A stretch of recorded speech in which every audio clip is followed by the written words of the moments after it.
60세가 된 후 저는 신앙이란 기적을 기다리는 것이 아니라 온전한 길을 보지 못하더라도 걸어가는 법을 배우는 것임을 깨달았습니다.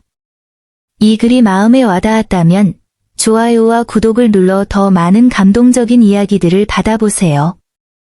어렸을 때 저는 믿음이란 끊임없는 확인이 필요한 것이라고 생각했습니다. 모든 것이 올바른 방향으로 가고 있다는 확신을 줄 수 있는 명확한 표징, 빠른 해답, 그리고 영화 같은 기적을 원했습니다. 마치 우주가 모든 게 잘 돼, 날 믿어 라고 서명한 계약서가 필요한 것 같았습니다. 하지만 시간이 흐르면서 특히 60살이 넘은 후 저는 진정한 믿음은 즉각적인 증거를 필요로 하지 않는다는 것을 깨달았습니다. 믿음은 소리치거나 요구하거나 과시하지 않습니다. 성숙한 믿음은 고요하고 신중하지만 동시에 깊이 존재합니다.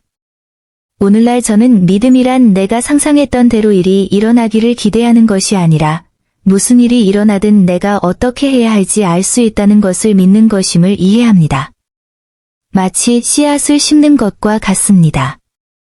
싹이 돋아나는지 매일 땅을 파지 않아도 때가 되면 싹이 트리리라는 것을 알기 때문입니다. 믿음은 우리에게 물을 주고 돌보고 불안 없이 기다릴 수 있게 해줍니다. 이러한 관점의 변화는 해방감을 주었습니다.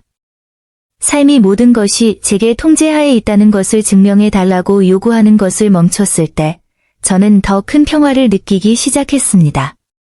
제가 지연이라고 부르는 것이 항상 지연만은 아니라는 것을 깨달았습니다. 많은 경우 그것은 준비였습니다. 잘못되어 가는 것처럼 보였던 일이 실제로 일어날 수 있는 가장 좋은 일로 판명된 적이 얼마나 많았습니까? 증거가 필요 없는 믿음은 잔잔한 강물과 같습니다. 한 방울 한 방울 보지 않아도 강물이 흐르고 있다는 것을 알 수 있습니다. 그리고 우리가 이렇게 살도록 내버려 둘 때 두려움은 힘을 잃습니다. 모든 것이 완벽해서가 아니라 계속 나아가기 위해 보장이 필요하지 않다는 것을 깨닫기 때문입니다. 그리고 마음속 깊은 곳에서 그것이야말로 누구나 가질 수 있는 가장 큰 안정감입니다.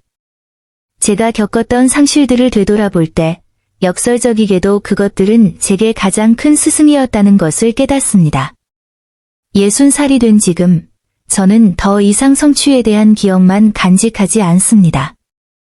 떠나간 사랑했던 사람들, 이루어지지 못한 꿈, 손에서 놓쳐버린 기회들. 오랫동안 저는 모든 상실을 실패로 여겼습니다. 마치 삶이 저를 뒤에 남겨둔 것처럼 말입니다. 하지만 세월이 흐르면서 상실은 또한 신뢰로 이끄는 신호라는 것을 깨달았습니다. 가장 힘든 시기를 겪을 때, 모든 것이 무너져 내리는 듯했을 때조차 저를 지탱해주는 더 큰 무언가가 있다는 것을 깨달았습니다. 그것은 고통을 피해주는 지지대가 아니라 고통을 극복할 힘을 주는 것이었습니다. 그 순간 믿음은 모든 것이 완벽할 것이라는 보장이 아니라 무거운 마음 속에서도 계속 나아갈 수 있다는 조용한 확신이었습니다. 모든 것을 한꺼번에 빼앗긴 것 같았던 때가 기억납니다. 친구들은 떠나가고 프로젝트는 취소되었으며 심지어 건강마저도 약해 보였습니다. 세상과 단절될 수도 있었지만 내 안에 무언가가 계속 나아가라고 말했습니다.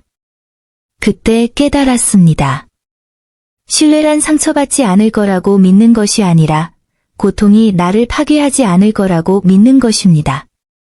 오늘 저는 모든 상실이 새로운 무언가가 꽃피울 수 있는 열린 공간이었다는 것을 깨달았습니다. 어떤 이별들은 제가 스스로는 결코 선택하지 않았을 길로 저를 밀어붙였습니다. 그리고 돌이켜보면 그 길들이 제 삶에 대한 관점을 완전히 바꿔놓은 사람들, 경험, 그리고 교훈을 가져다 주었다는 것을 알게 됩니다. 상실에서 생겨나는 신뢰는 다릅니다. 순진하지 않고 성숙합니다. 고통을 부정하는 것이 아니라 그 고통에도 목적이 있음을 알기에 포용합니다. 오랜 세월에 걸쳐 저는 침묵을 완전히 다른 방식으로 보는 법을 배웠습니다.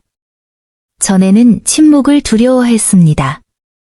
침묵은 버림받음, 해답의 부재, 무관심의 표시라고 생각했습니다. 하지만 60대 초반인 지금, 저는 침묵이 실제로 신앙에 대한 가장 큰 시험 중 하나가 될 수 있다는 것을 깨닫습니다. 공허하지 않고 의미로 가득 찬 침묵이 있습니다. 해답이 말로 오는 것이 아니라 감각과 직관, 그리고 설명할 수 없는 고요함을 통해 오는 공간입니다. 마치 별이 빛나는 하늘 앞에 서 있는 것과 같습니다. 아무 목소리도 들리지 않지만 깊고 현존하는 무언가가 거기에 있고 그저 느낄 수 있습니다. 과거에는 어디로 가야 할지 알려주는 상세한 지도가 필요한 것처럼 명확한 신호, 분명한 메시지를 간절히 바랐습니다. 하지만 저는 침묵이 종종 지도 그 자체라는 것을 깨달았습니다. 침묵은 우리로 하여금 내면을 들여다보고 더 주의 깊게 듣고 우리가 알아야 할 모든 것이 우리 외부에 있는 것은 아니라는 것을 깨닫게 합니다. 침묵은 또한 저에게 인내심을 가르쳐 주었습니다. 하나님은 제가 원하는 순간에 모든 답을 주시지는 않지만 모든 일에 적절한 타이밍을 신뢰하도록 이끄십니다. 아무 일도 일어나지 않는 것처럼 보이는 바로 이 순간에 삶은 뒤에서 작동하며 제가 아직 볼 수 없는 무언가를 위한 토대를 마련합니다. 오늘날 삶이 침묵으로 답할 때 저는 절망하지 않습니다. 숨 쉬고 받아들이고 관찰합니다. 그리고 거의 항상 답은 미묘하게 찾아온다는 것을 깨닫습니다. 예상치 못한 대화, 난데없이 떠오르는 생각, 또는 자연스럽게 자리 잡은 평화의 느낌 속에서 말입니다. 궁극적으로 침묵은 믿음이 진실되기 위해 소음이 필요하지 않다는 것을 일깨워줍니다. 젊음은 나에게 달리는 법을 가르쳐 주었습니다. 성숙함은 나에게 기다리는 법을 가르쳐 주었습니다. 어렸을 때는 기다리는 것이 시간 낭비이며 꿈을 이루지 못하게 하는 지연이라고 생각했습니다. 즉각적인 결과, 즉각적인 해답, 그리고 끊김없는 길을 원했습니다. 하지만 예순이 넘은 후, 기다리는 것이 가장 순수한 지혜의 한 형태일 수 있음을 깨달았습니다.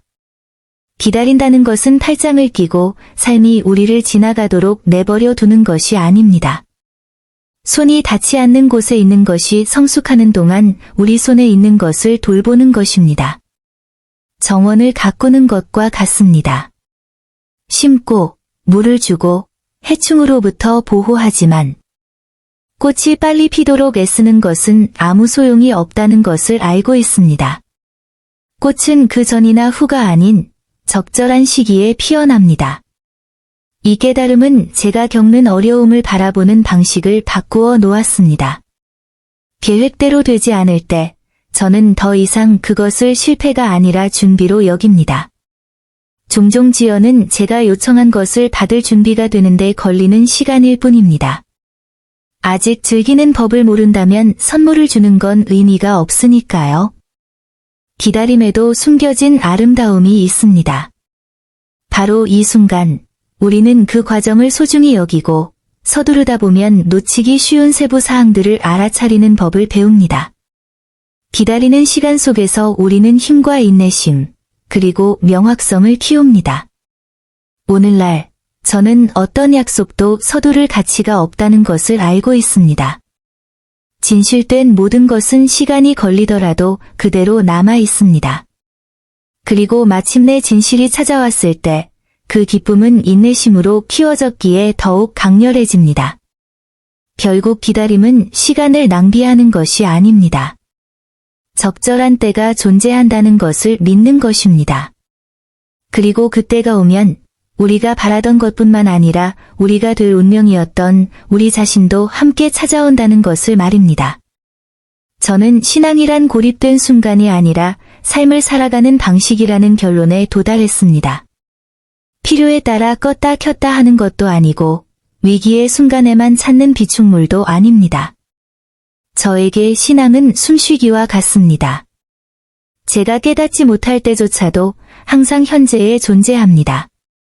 전체 길을 볼 수 없을 때조차도 다음 단계로 나아가도록 저를 이끌어주는 원동력입니다.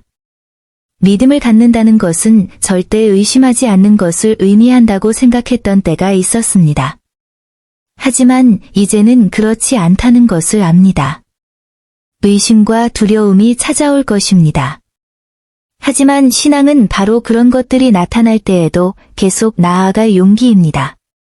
마치 안개 속에서 다리를 건너는 것과 같습니다.